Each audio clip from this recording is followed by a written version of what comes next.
Hello, greetings everybody. It's actually the summer solstice.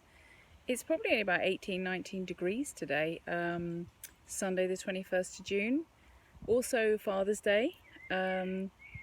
Also this morning we had an annular solar eclipse with the new moon at the point where the solstice happened and the sun entered Cancer.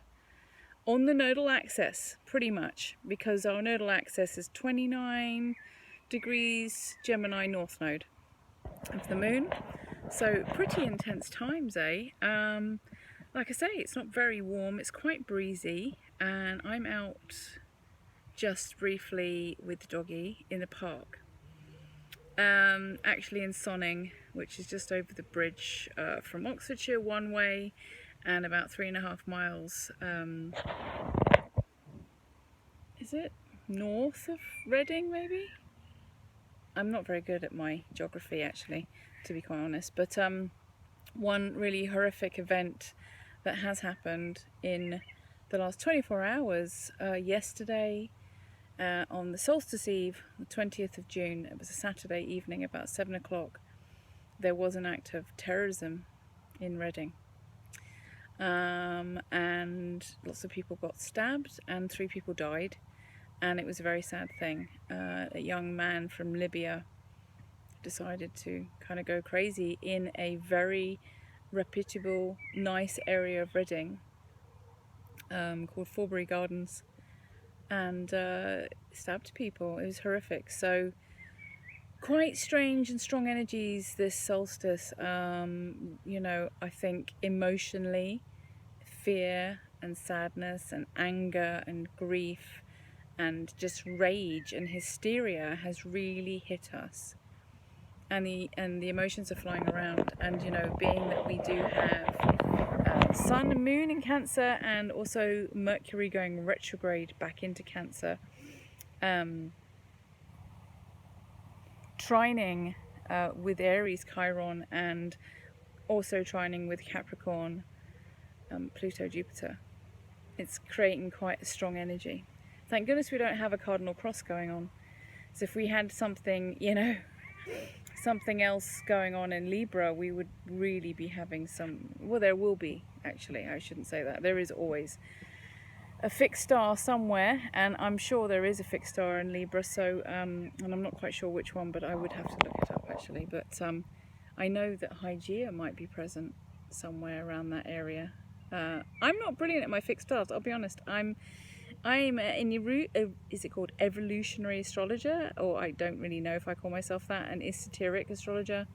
I don't know. I know lots of the old and new astrology. I know nothing about fixed stars, only a few, Lilith and Chiron mainly, a few others, but I couldn't speak at length about them. But certainly what I'm feeling the energy is right now is incredibly sensitive and raw, and we need to be very gentle. Again, we still have the smoke screen. We still have the smoke and mirrors thing going on. Neptune is going to go retrograde in Pisces. We're going to have even more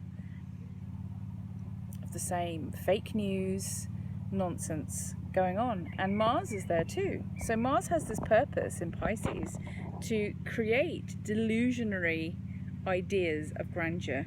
And that's really sad, because I think that a lot of us obviously want to get our hopes up, think that there is a grand future ahead, that we are, you know, dismantling and tearing down all of these constructs of the government and politics and businesses and systems that have been in place for such a long time.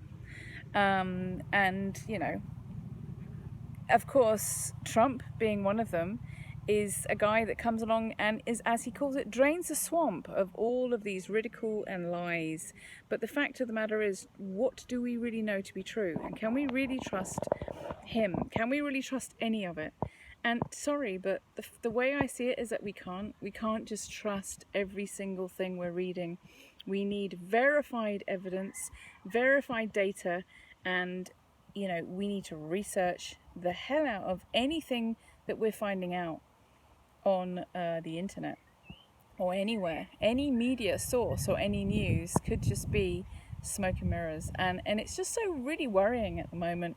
what's really happening in this world. And I think because we are all on tenterhooks and we're all very sensitive at this time and incredibly, ready to be compassionate and empathetic towards anyone who needs our help and attention. And for example, the protests that have been going on for Black Lives Matters, and also any campaign towards the environment. We also have people who don't want to be suppressed by the law anymore, because of the COVID, and we have all these different laws going on. Regulations and restrictions. People are worried about the vaccine. There's so many different things that are erupting right now. I feel it's spiraling out of control. So much so to the point where I think by the end of July, when the retrograde season, if you like, is kind of coming to a closure, what we are going to see quite a lot of planets going retrograde. We have Venus going direct next week, which is a positive thing in the way that our relationships with people and the way that we feel affectionate towards each other will improve. But Venus being in the underworld, I guess, in Gemini, has caused a lot of breakdown of communication in general, not just within relationships, but globally. And that, I think, really, with that trine to Pisces in Neptune, has been really monumental and not something to be overlooked. I think it's something that we really, really are delving into quite deeply here. And being that Saturn has entered into Aquarius now, we are brinking onto the age of Aquarius. We have to remember that a lot of this, new age symbolism, this new age, if you say, hype and drama is going on. We are just starting to birth a new age. We are like just on the edge. We're just coming into this age. There's so many things to learn still. There's going to be, just like a baby comes into the earth, on the earth, shall I say, and has lessons to learn, has to burn its fingers, has to fall over a few times, has to learn how you live as a human. That's what we're doing. We are learning how to live in this new age, and there's going to be so many of us being tricked, being soothsayed, being basically, taken for a ride by a load of charlatans. There's a lot of tricksters out there. There's a lot of people wanting to really disguise themselves as God, but they're the devil. And I can honestly, if that's the best way of describing it, that's what's happening here. Yes, I believe that goodness will, prevail over evil, but I also think that the cloak and dagger that's happening is so strong that you just have to try and see beneath it. And I feel it. I intuitively, I just feel that, yes, we all want to hear the good news. We all want to hear that brilliant things are happening. But brilliant things just don't happen overnight. They take years and years and years. And also, we need hard evidence. We need hard evidence and facts. There's a rabbit. That rabbit just shot out right in front of me. My doggie, she didn't do anything. She just sat there. Honestly. Anyway, I don't want to harp on too much about it, but I'm just saying, let's delve in to the depth of our soul, the depth of who we are, and find our own truth, find what resonates with us the most.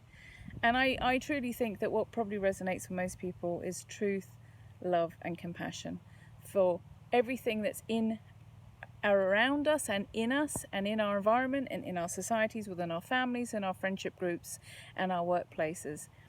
If we can just be those people that can bring balance and equality and, do the best we can in the little pockets that we're in, then that's the best thing we're doing, because none of us are going to be soapbox, speakers